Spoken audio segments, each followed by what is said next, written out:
Hello, welcome to 2020, also to our first Sonic Lab presentation of the year. We've got Andy Mack here from Akai Professional, and he's brought down a brand new MPC, which is will be out by the time you see this. It certainly will. So yeah, so this is the brand new MPC One, and the great thing about this product mix is that it brings the MPC format to a whole new generation. This is our most compact and affordable MPC, which is fully standalone. And it can work as a controller to run the MPC desktop software. Sort of like the X and like the you got it. Like the Live, rather, yeah. Yeah. So you know, it brings the whole family of products together. So MPC One, Live, then onto the X. So we've kind of looked at the formation of these products, and the first thing that was really super important for us is to put the 7-inch screen. Yeah, I mean, you haven't skimped. That's no. taken up quite a lot of space, because you'd think that you might shrink that down. That might be one of the things that, that gets the chop. Yeah, and that's what was kind of looking at the format of this, because the screen technology has become so successful. So this is a full high definition 7-inch multi-gesture screen. So it's, if you're familiar with the Live, it's got exactly the same performance, which is fantastic. Other things that we've added to this was key functionality on the buttons. So now you've got dedicated controls for all of your key parameters. So we can go straight to our quantize in, we can go to our step sequencer, go straight into this, we can go to automation, but also if you're using instruments, then we can go straight into our notes mode, just hold down shift, and now you can do all your chords and scales. Right. So the functionality for people who want to use hands-on control is all there, or you can use the whole touch UI. So it's really up to you of how you want to navigate around the machine. So this is also running the same MPC OS that's common to all of the MPC Live, MPC X, whatnot, right? Exactly. So as we add new updates, we put these directly onto these devices because they're all running the same OS across the whole family. So with this one, for instance, you have all of the same air technology effects, you have the same instruments on board, and whatever we've got coming on our roadmap for updates, you know, it simply simply runs across all. Well, tell me a bit about the hardware as well, because I mean, this is it's obviously cut down, so it doesn't have the same amount of ins and outs. It's got the same polyphony, the same memory. So all of that's the same. You know, a few things that we've had to change. So this has got a stereo in and a stereo out. So again, you can still sample directly into it, and on the over video that you'll see as well, you see me doing a bunch of sampling stuff with it. So again, you've got all the same functionality there.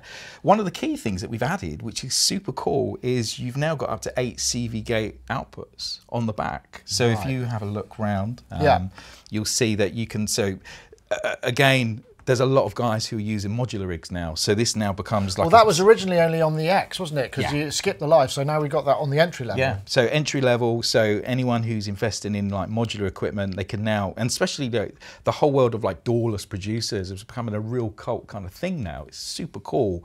And now you've got a standalone sequencer that you can bring all that stuff together and incorporate that with the step sequencing modes that we have. You can, you know, you've got a USB 2 connection for your own external hard drives, or you can plug a remote keyboard. So it's got a host mode, so you can plug in external controllers as well. You got it. But also we've got a USB, so you can connect this to controller mode to your laptop. Oh, right, so it can flip. So if you were using the MPC software as a plugin on your DAW, then you would use that controller as well. So this whole workflow can be ported across. So if you're using FL or Logic or Studio One, whatever you're using, you can just open this as a plugin inside your DAW or use it on your desktop. But again, you can just disconnect from that and just use this fully standalone. Yeah, I mean, this is working in full standalone mode, right? Yeah. So same facts and figures. What was it? 8 stereo tracks. What's the polyphony? So you've got 8 stereo tracks here. We've got 128 track count across. So it could be virtual instruments, MIDI, CV, whatever. Yeah. So, and again, everything is built around the processing. So you've got 2 gig of RAM on board, and then we've got 4 gigabytes of storage as well. But again, you've got SD on the front, right? There's SD cards and USB on the back. So I mean, SD cards, you can get what, terabyte, 2 terabytes now. You can put a lot of stuff. Exactly. I noticed there's also network port as well. Does that kind of give you access to the network? Yeah, so, or is it just something else? One of the things is, so this doesn't have Wi-Fi, Bluetooth. So we've got a network connection here. So if you want to use Ableton Link, you can create a network between your MPC One and your desktop computer, and then use Ableton Link via that way.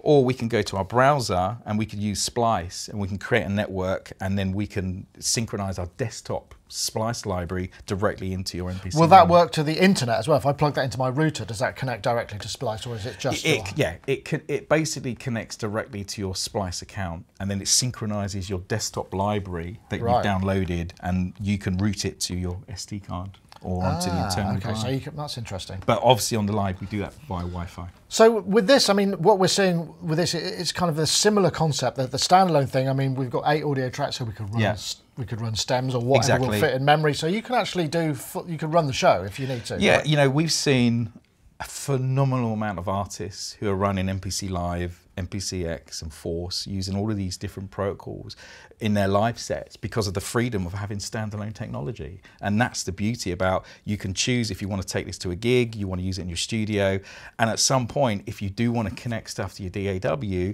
you can just export. You know, I can export everything that I do from here by going into my export mode, and I can export as ALS export straight to Ableton, or export as stems, explode my tracks. So I don't have any boundaries with what I can do. Right, interesting. Yeah.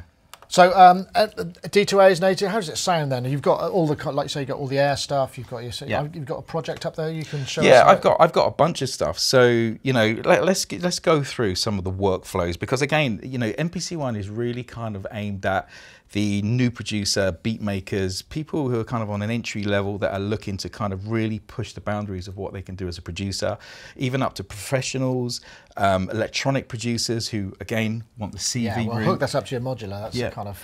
And just general people who want a small desktop solution, who want to move away from their laptop just to be really creative. Yeah.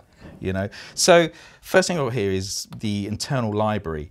So if I go under my expansions, we've created a whole new library here where we've got some fantastic sound designers. We've got Raw Cuts, we've got Decap, we've got MSX Audio, we've got a bunch of people inside this already. But we've also added a collection of instruments from F9 Audio, so you get a fantastic range of like really go-to instruments. So it's not just beat samples, no. There's like key group stuff and playable. Yeah, and that's one of the things that, you know, it's not just about making beats anymore. You know, you can really use these standalone pieces of hardware to actually create full production. So, for instance, if I go to my main menu, I've got a bunch of demos here that we can go through. So I've got some warm pads here. Now I can go to Shift Notes mode. And one of the great things is that you can use all the progressions that are inside here. So you can go into different types of scales, notes mode, but ideally you can make your own progressions. So if there's certain types of chord structures that you love for different types of electronic music, you can load them in and play and assign them to pads. Right? Yeah, yes, because I think every producer has his own kind of custom way of playing chords. But what's great about that is that you start playing stuff that you wouldn't necessarily play, right, and it gives you like so many different creative ideas. So here's the pads. I've got a shaker behind it, so we can just go to another track, go to some drums, empty track here. I use decap.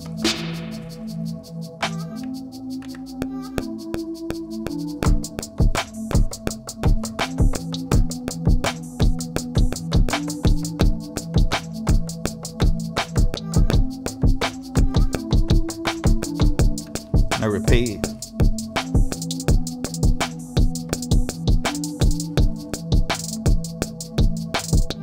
So again, it's like a really quick sketch kind of vibe. Pads, are they velocity and pressure, or velocity and pressure? Okay. Yeah. All right. So now we've got a basic idea. We can now go to, say, track 2. I've got a Rhodes on here. Bring that in, and I've just copied track 1 over to track 2.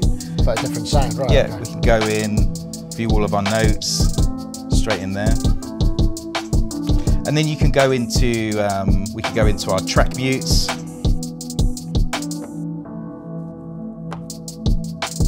And start building all your kind of song structures. So, I mean, in terms of just producing a beat, I mean, I can see that's really fast. And I mean, it should be pointed out that because you've got host mode on this, right, you could plug a keyboard in. If you didn't want to do it via the pads, you could have a keyboard attached to it and use the pads for beats only, or however you want to do it. Exactly. And the great thing, like, I've been a keyboard player for years, But sometimes, again, when you use the pads and you're using you get progression, different voicing, don't you? Completely. And I think everyone's always searching for new ways to spark an idea. And having the ability where I can plug a keyboard in or use the pads and use different progressions, it just expands your ability to create quickly. And also with the workflow, it's so iconic now that you can just come up with ideas like super fast and then go, oh, actually, I just want to export them straight into my DAW. Now, one of the really cool things as well, so if we take that beat, for instance, that we've got here, I can simply go into my track mode and press explode, and now it's muted that track, and now I've got all of the separate parts. So here we go. Oh, on individual tracks? Yeah, yeah. So oh, that's useful. So that's exploded, which means that you can then export stems with kicks on one, and it just makes all that. So if we go to export, we can go to separate programs and exploded tracks. So now when I save this, I'll have my kick, snare, hi-hat, my pads, and then I can go into my world of my DAW and mix a track. So it's finding, I find with MPC One, it's finding how you want to use the workflow and then incorporating it into what you're used to. And you can choose how you want to do that. I mean, but you can sample into this. I mean, oh God, is that, I mean, you've got a certain amount of RAM. I mean, you can't record endless tracks, but you could get like 8, 16 bars in there. No problem, God, loads of sampling time. So, the conventional way, let's say, for instance, I'm going to, let's go to a new project for a second and go to a track here. I'm just going to open up, let's go to Bank B. So if I go to my browser, I'm just going to pull in, let's just pull in a sample real quick. I'll find something with, let's pull that in there. That's fine. So I'm going to put that onto that pad.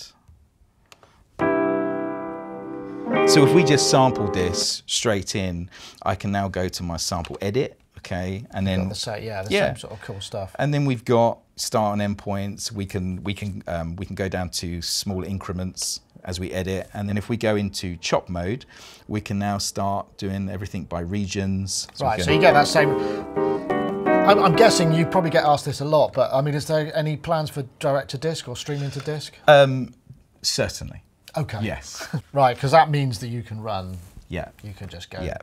Yeah. We have a whole timeline of features that we're working on. So we've got some great things coming to the platform. But again, if we go back to that earlier question, as this is our OS, and if you go back to the very first video that we did, you can see the progressions we've made.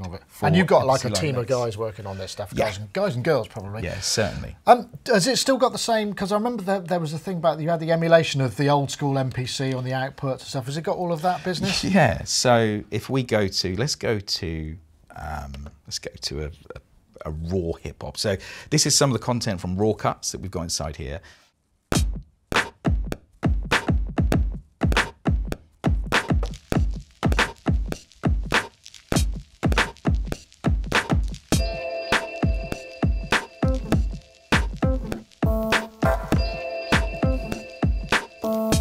Real old school MPC beat making, right?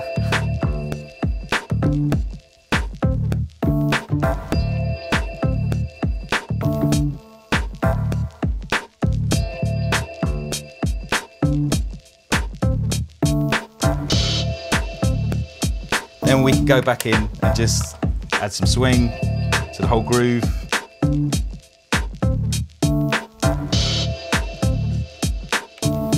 Add a bit more swing.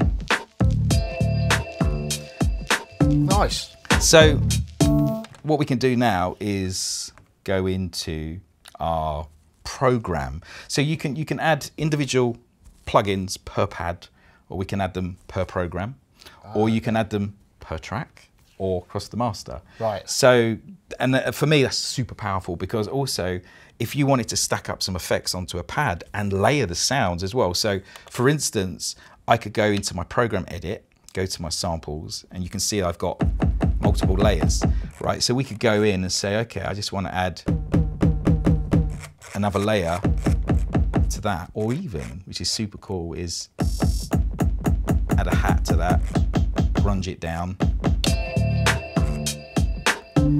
So you can layer really fast, but also you can apply. You can effect as well, right? You can apply the plugins onto the pad. Then you can use this feature called flatten pad, and what it does, it resamples the pad, so flattens it up down, the resources. yeah, with everything on, and then puts it back onto the pad for you. So if you're into creating sound design and really sculpturing all your own sounds and samples, it's, you know, guiding that between plugins and resampling with one touch, super fast. And because I mean, obviously you've got the ability to do all these plugins and stuff. I mean, what's the DSP resources like for you know, reasonable size production? I mean, there's got to be a limit somewhere. Well, yeah, you can go into the memory and you can see the processing power of the CPU, how much RAM and memory that you have. So you can always keep an eye on that. But like anything, and you can flatten it. Yeah, you can flatten it, you can bounce stuff down. So you treat these like you would with a computer, that if you put too many plugins on, you're going to run out of CPU. Right. But you really have to do quite a lot of work to actually even achieve that. So again, if I go back, so on this project, I've got a VCA compressor.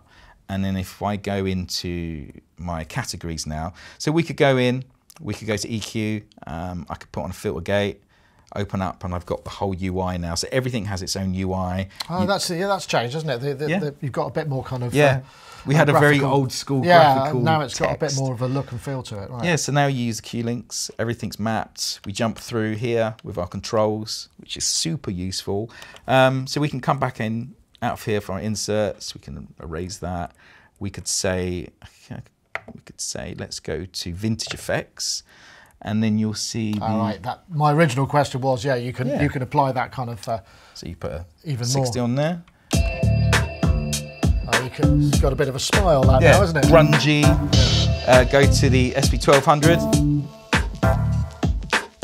And again, all these things are very kind of subtle, how they work. And it adds some coloration, and especially with, I think so many people are into lo-fi stuff now, that these kind of plugins really add to the flavor. Like if we go to, let's go back here and go to this first beat, we can take the pads that we've got here, go into the effects, and we've got like an air filter here. So we can start grunging stuff down even more. Come back. And you just flip between projects, because they're in memory at the moment, aren't they, right? Okay. That's right, all in memory. Bring in some, take this clap for instance. So we can go to that clap, put a massive reverb on that. Go to the mix level. So again, you've got so much control. Everything is super fast to use. It's kind of a lot of fun just to kind of throw down ideas and just get started. And like you say, you can always move it into the DAW. So what you've been showing us so far has been kind of quite a lot real-time input. I mean, has it still got all the step stuff that the MPC has? So we've got all the step sequencer, we've got all of the virtual plug-in instruments as well. So, you know, let me show you a few of these things. So obviously we've got tube synth. So we can go to program edit, see our synth, use our knob control here, jump through the banks. We could go to our filters. You can see it's all moving across. And we can automate all of these parameters, presumably, right? Yeah. So let me show you some cool automation, right? So let's just bring in the beat real quick. Take solo off. So there's our beat. Now, if I go into step sequencer, right, I can now automate everything technically in steps. So I'll go to my tube synth, open up my channel strip, and I decide what I want to add. So I can automate all my effects, or I could just automate these parameters. So let's go to step sequencer, double click here, right, and then here we go. Draw this in, wait for it to come back round. Right, I mean, that's pretty straightforward, isn't it? Can't say better than that. No, exactly. So let's add an effect onto this, right? So let's go down to air reverb. Bring that down. Oh, jump across. There we go. So now go back to step sequencer, double click, and you'll now see reverb.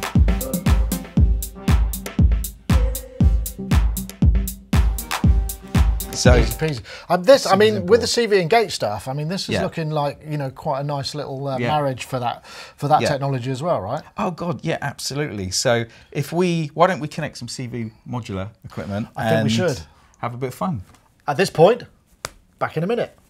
Okay, so we have now, we've hooked up the Dreadbox Nix because I just thought we would try that one, and it seems to fit size-wise.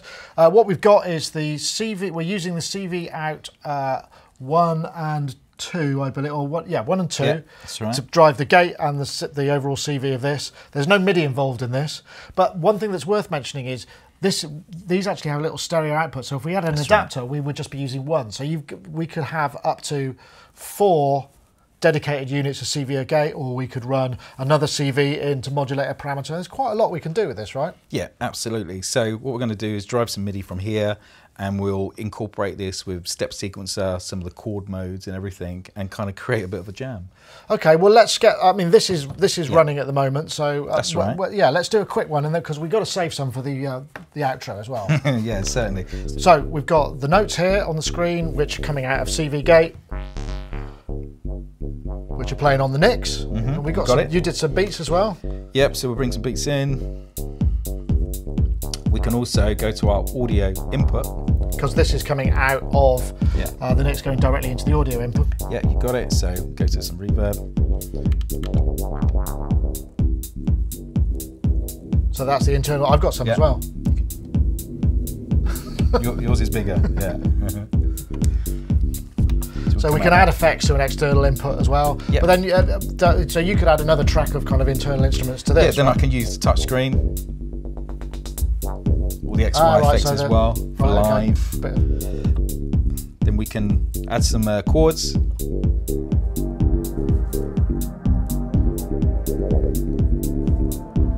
And then we use our note repeat.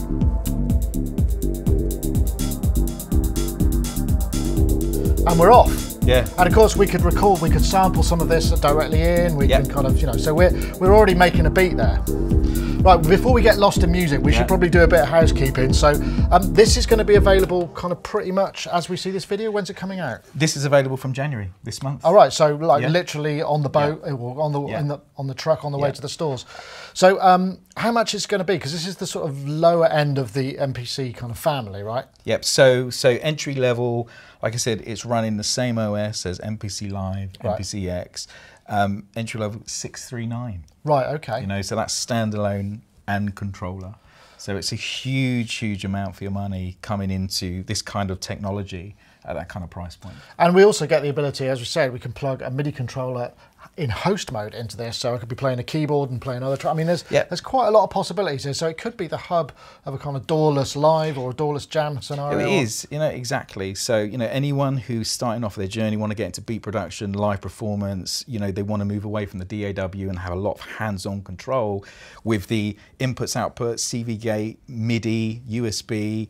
It gives you everything that you need, and obviously it's all touchscreen, it's future-proof because everything can be updated as we've been doing, as we spoke and you've about. got quite a big team working on this, so there's going to be stuff coming down the line. And we've got, you know, incredible updates all planned as well. So we've got some incredible things. Excellent. Well, Andy, thank you very much for coming in and showing us that. As always. That's the Akai MPC One. Available pretty much now, or as soon as you're watching this. We're going to play out with some more random, sort of, there's a bit of Pacific 808 vibe on this, so we'll see how we get on. But thanks very much for watching. See you next time. Bye-bye.